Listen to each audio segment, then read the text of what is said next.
Welcome back, everyone. You're watching Sports Business with Orufo, Ezaga.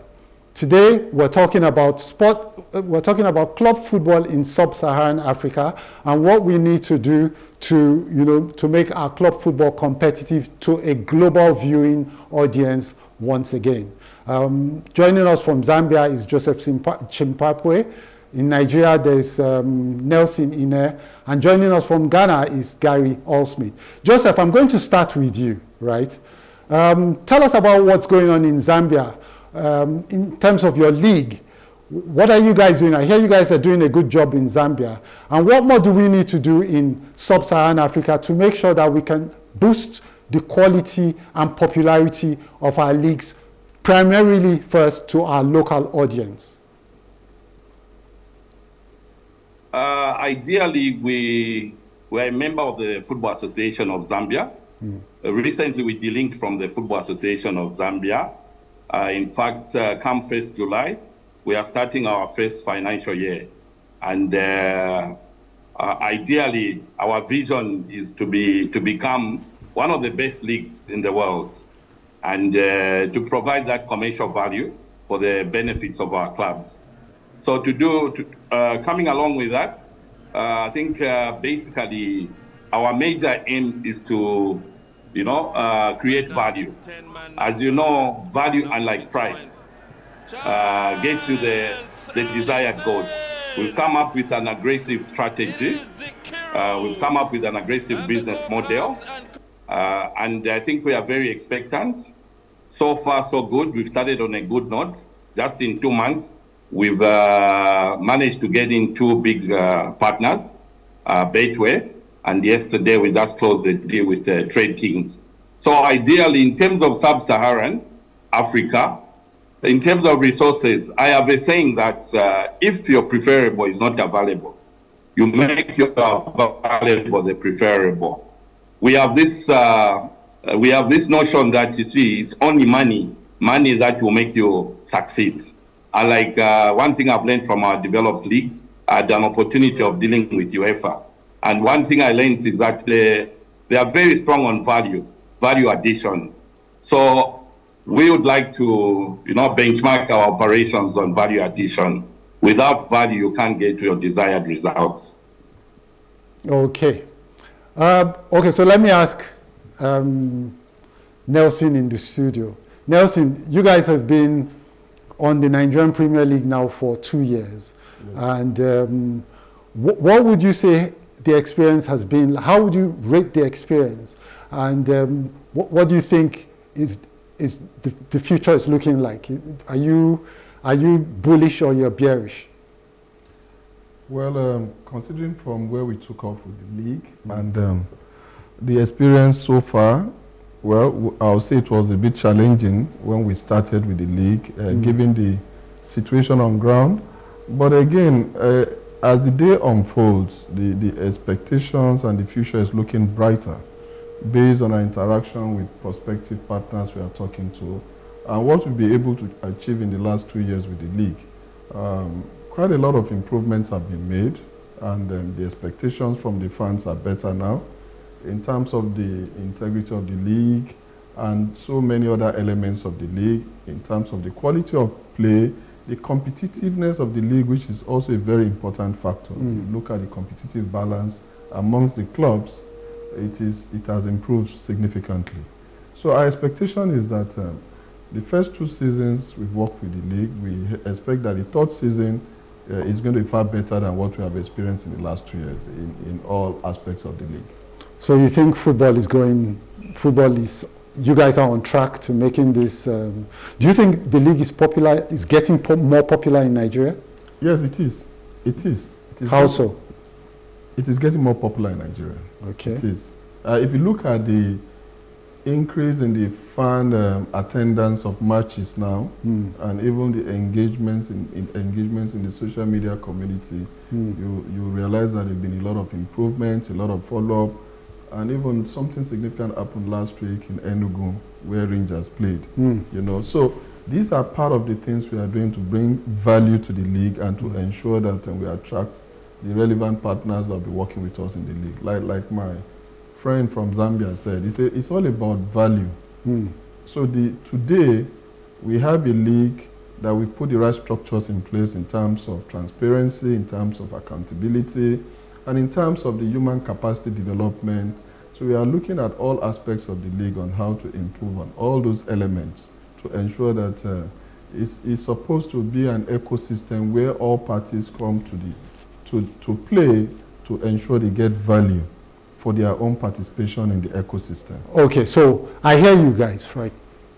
I'll go back again to Joseph.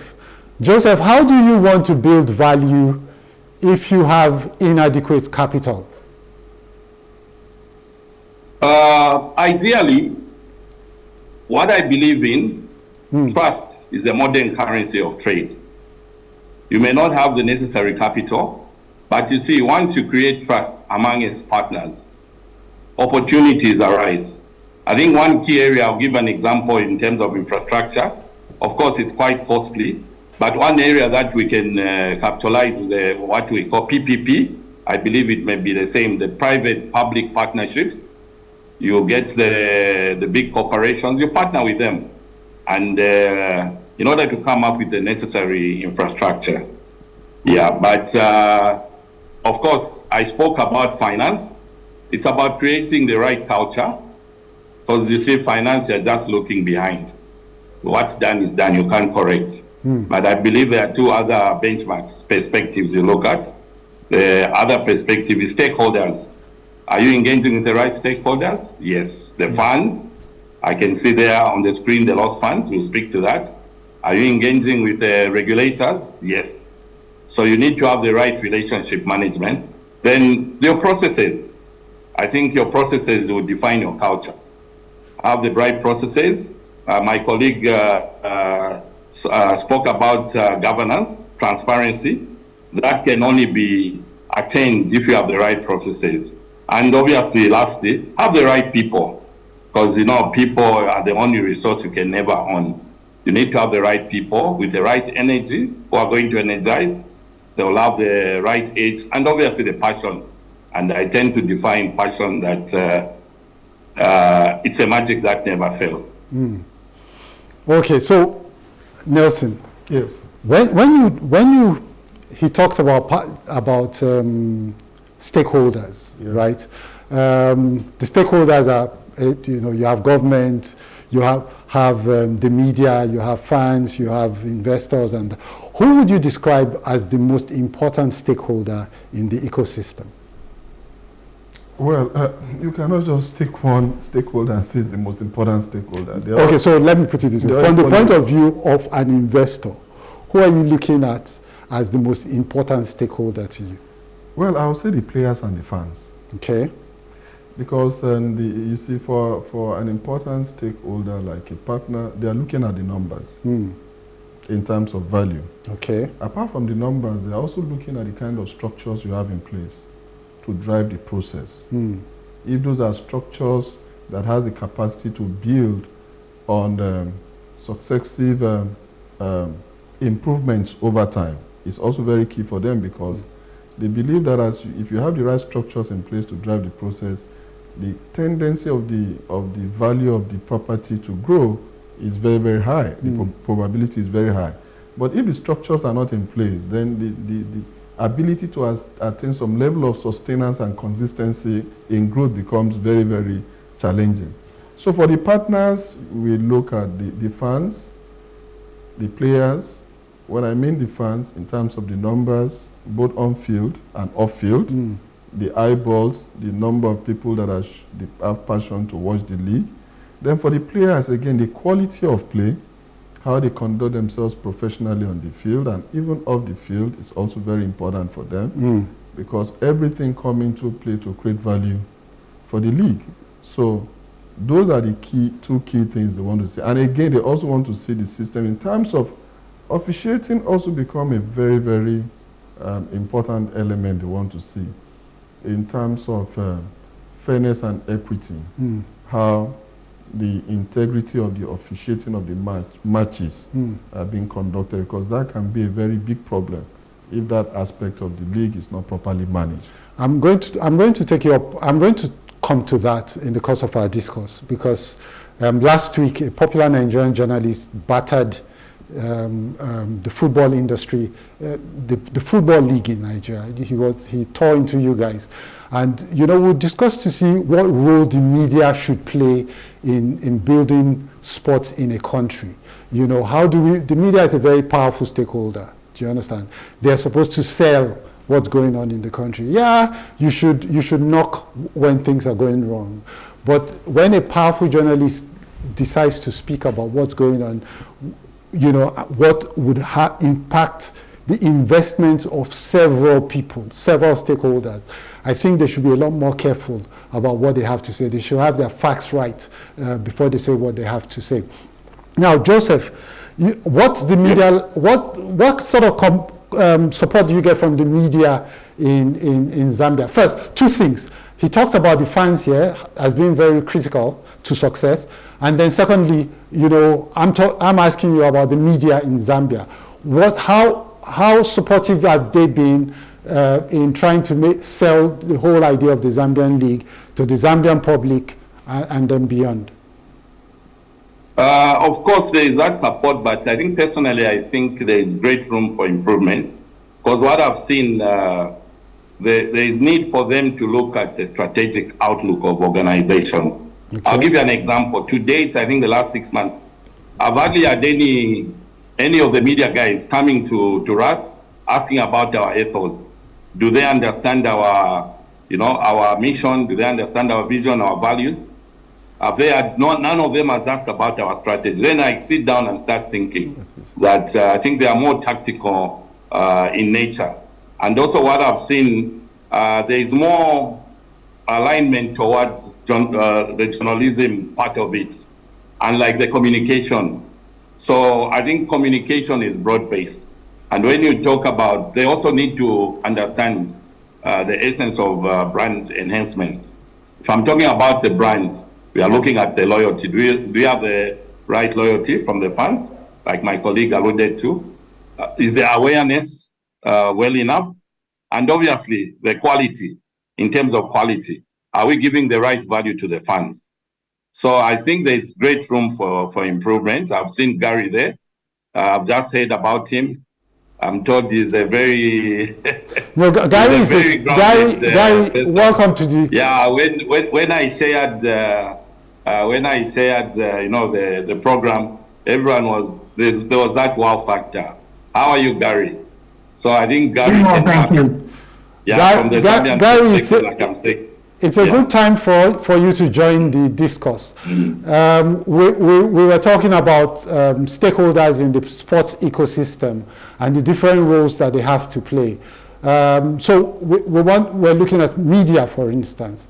Last week in Nigeria, a prominent media player, a prominent media personality knocked the efforts of the MPFL, efforts to develop the MPFL in Nigeria, and then we're wondering, a lot of the article was written with sentiments from 20 years ago. So we're thinking, if you're that powerful in the media and you want to talk about your league, at least have your facts right, because what you say affects the investment of all kinds of people, from the investors to the clubs, to the club owners, to fans and all of that.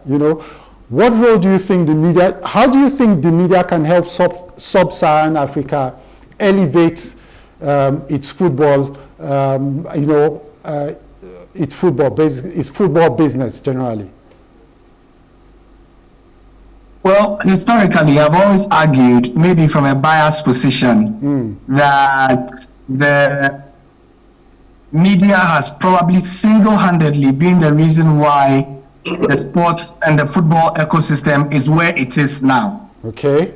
Because the administrators certainly do not put as much premium on the communication aspect of their jobs as they ought. So everything I would say, I would like to back with the examples. Okay. We're talking about Sub-Saharan Africa. Okay. Tanzania, for example, just finished their league. Yanga won the trophy. the trophy parade was something that you would expect to see for Liverpool and Manchester United and Barcelona and Real Madrid. Okay. That well organized, that good, that passionate, that world class, right? But they got there, as I'm sure you have discussed several times on your show, when these topics come, not by fluke, but because the owners of the product, and the owners of the product, not the owners of the product do not include the media, as it were. The primary owners of the product are the federations, the people who, so if it is the MPFL, it is owned by the NFF, not the Nigerian media, not your station, not Wazobia, not Brila, not, so the reason why I'm saying it, people say, oh, the media are supposed to, yes, it is an adjunct part of their job. But in today's world, media is business. When the media owner takes 5 kobo, he needs to pay fuel 1 kobo, salary 1 kobo. Then he needs to decide how much of the 3, assuming he has even 3 left, goes into putting the noise, as it were, into the EPL, which the people in Nigeria love, the MPFL, which they don't like as much, and so he sees it as, what am I going to get? Then he's talking about maybe cricket. Then there's Nigerian basketball, because the Rivers Hoops have currently reached the semi-final of the PAL. So he knows that, based on his geographical location in Nigeria, if it's located in, for example, Port PH, he has to put it there because the people will like it. How much will be left for the MPFL, whose owners are not helping? So in Ghana, for example, the owner of the FA Cup, that's MTN, have become so frustrated, Orufo, they become so frustrated that MTN has put together a side budget that is completely independent of the Ghana Football Association to do publicity for themselves, by themselves, of the products that they are pumping money for the FA to promote. Okay, Gary. And guess what? Yeah. And yes. No. Guess what? You complete your thought, and then I'll go to Mr. Ine here. Yeah. So that's what I'm saying. I keep on saying that the owners cannot neglect and share their responsibility. So in this case, I'll give you a practical example. MTN have decided that if the Ghana Football Association, these people, if we don't make noise with our own money, after we have already paid them for a media component to make noise and do billboards, they won't do anything. So guess what? The MTN FA Cup is right now having a better mileage than the Ghana Premier League. Okay. Because MTN is putting their money where their mouth is, paying press people and press houses to make noise about it, and it's getting there. Okay, but Gary, here's the thing. Before I go to Nelson, MTN has put its own team together to promote the MTN Cup, and they are paying for this. They're paying the media. But how come they're paying the media, whereas the media publicizes European football for free? But we'll come to you for an answer to that. Let me get Nelson's thoughts as well as the thoughts of Joseph. So you've heard him. Yes. You guys own the property in Nigeria, right? We are strategic partners. You're strategic partners. So you have, your strategic partners. You have a bit of ownership. Yes. What do you agree with his sentiments? To some extent. Okay, so please. I'll say to some extent, because he mentioned something about engaging with the partners and meeting their expectations. Okay. Which is the kind of arrangement we have in Nigeria now. Now we sit down with partners, we discuss with them and understand what the expectations are and how these expectations can be met. And we have put a system and structure in place to ensure that all those expectations are met. And if you notice now, there's proper transparency, there's accountability in our league. Every penny spent in this league is well accounted for. So if we have a deal with any partner today, and we have all the deliverables and expectations of this partner. We put a structure in place to ensure that all those things Okay, so are but met. specific to the media. Now, specific to the media, yes, we've been engaging the media to a very great extent. I want to give credit to the Nigerian media in recent times. In recent times, they've done well in terms of promoting the league and putting out the right kind of information out there, because it is obvious to anybody following the Nigerian league that there have been a lot of improvements in major aspects of this league. But we are not saying that we've reached our objective yet. There's still quite a lot of room for improvements. Now, you mentioned you mentioned about a comment about one of the major respected media personalities in this country. The only thing I noticed with that write-up is, I want to say there was a gap. The gap is that maybe the person in question is not following the recent developments in the league, and that was quite missing from the write-up. I share that sentiment as well. From the write-up, so meaning that it's not even attuned with what the latest situation is, and a lot of things that have happened in the league, and so many things that have been achieved with the league. So, but then these things happen is only to remind us of the fact that we need to still do more in terms of engaging the media. And from time to time, we've had this session with the Nigerian media, talking to them about the league. We've had press conferences. We have regular weekly press releases talking about the league. But then that is still not sufficient, and we still believe there's still a lot of room to cover in that space. Okay, but what about you, Joseph? What do you think? How's the media in Zambia? How are they helping your cause? I think in addition to what Gary has said, specifically for MTN, they are the main sponsors of our league. In our case, right from the start, like for example, we are arranging the award ceremony. We've even created a WhatsApp group. We are working hand in hand. They brought in the media personnel. But Gary, before you came in, what I was saying is from the media point of view, there is a need for more aggression.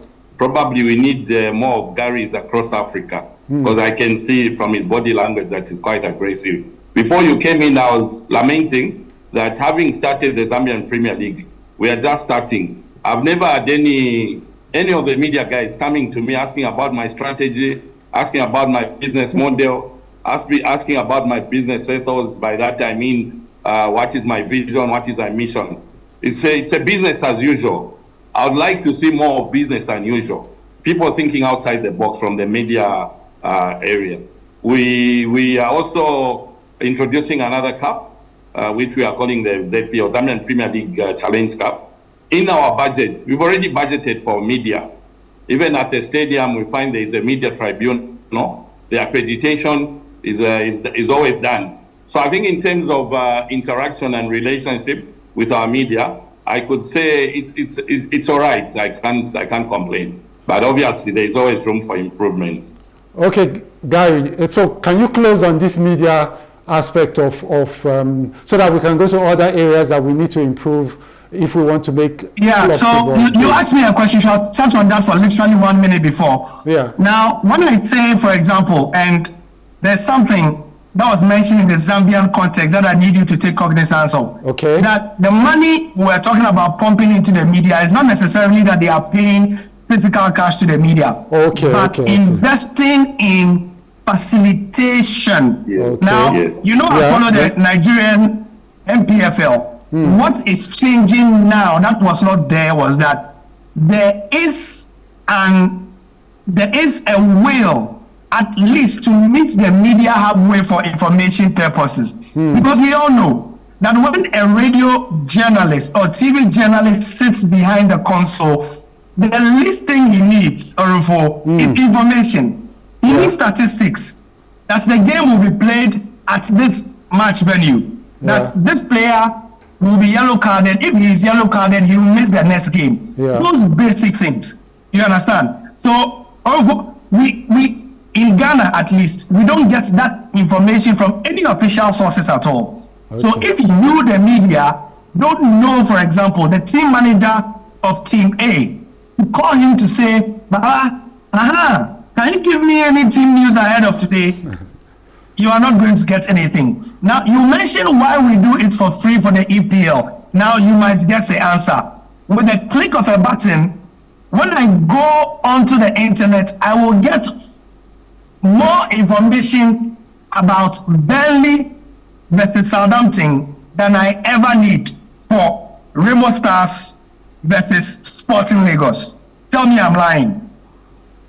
Okay, Gary, you have asked your... So that is the thing. Yeah. And you see, media have time on our hands. We want to argue. We want to open the phone lines. But when we open the phone lines and we want people to talk about the top lineup, because in Ghana, we had our biggest game of the season, Asante Kotoko versus Heart of Oak on Sunday. Yeah. Only 5,000 people attended. Only 5,000 people attended. But why is that? 40,000 capacity. Why is that the case?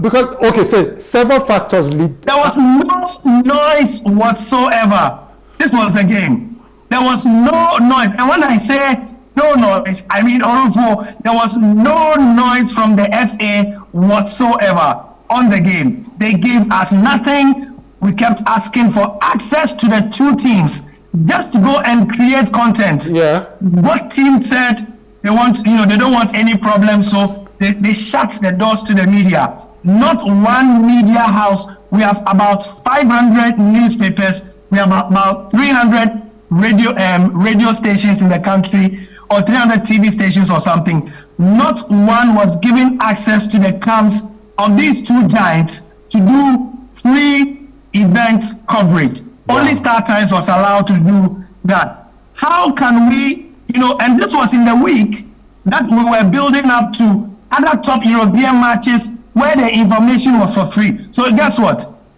The Ghana Premier League top liner of Kotoko and Hearts was fighting against DSTV, who were going nationwide doing promos for their Feast of Finals. You know the Feast of Finals we are talking about. The Champions League on the 1st of June, the Europa League final, the Conference League final, and they were going station. You know what I mean? Yeah, I know. So Gary, this is the thing. Gary, you see, yes. I think you made an interesting argument, right? So we need to look at other stakeholders, right? Otherwise, our time would be sure. Yeah. So we're going to take a very short break, and when we return, we're going to be talking about fans and how to get the fans to the stadium. Like you have said, only 5,000 people came to watch. If you're filming a match and there are only 5,000 people in a 50,000 capacity stadium, the viewer of that match thinks nothing is happening, all right?